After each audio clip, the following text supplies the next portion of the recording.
everyone, I'm a recent person. Today I'm going to be talking about the Lyssa virus, aka the virus that causes rabies. It is the second most deadliest virus recorded in history, and it still kills about 6,000 people per year every year.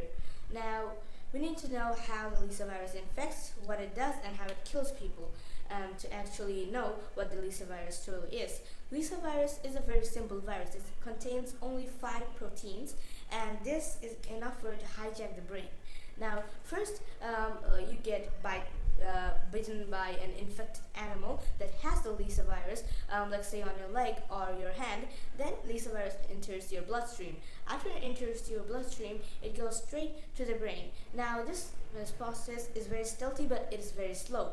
It is very good at avoiding your immune cells, but it takes a lot of time. It can take days, weeks, or even months to get to the brain.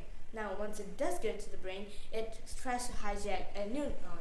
Now, the path to a neuron is very long and takes a long time. So, what it does, it uses a natural motor, the generator motor, which transfers information to the neuron cells and hijacks it with one of its 5 proteins to actually go to the main neuron. Now, when they arrive at the neuron, it multiplies like any other cell. Now, once it multiplies, it usually has to give away protein and parts of it to the cell gallery. Now, what is the cell gallery? The cell gallery is tiny miniature windows of cells that show what they're making, aka neurons make electric signals. So immune cells can come and see what the neurons are doing. If they're infected, they release interferons, which are kind of like a hormone that triggers everyone to stop making things so it can stop making the infection spread more. Now, neurons, on the other hand, are a very powerful part of the brain. It has a lot of other permissions that normal cells don't have.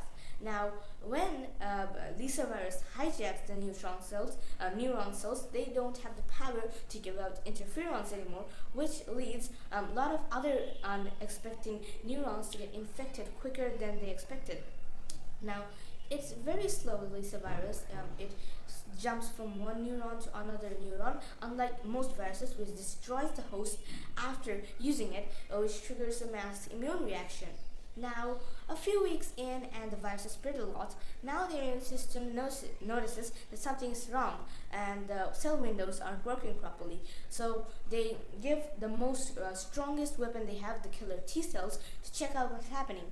Now, killer T cells don't really have the permission to get in because a bunch of haywire killer T cells is enough to kill you.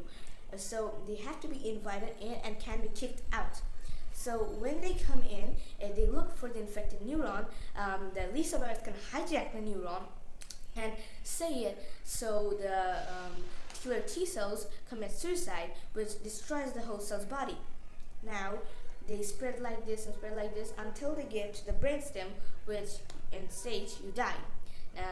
We do not purely know how this happens, which is one of the most annoying parts of the Lyssa virus. We do not know how it kills, but scientists think that after it hijacked a lot of neurons, the brain doesn't work properly, so making it shut down, which can give you confusion, anger, or paralyzation. Now, confusion and anger you can treat, but paralyzation is a stage where you're basically, the end is near.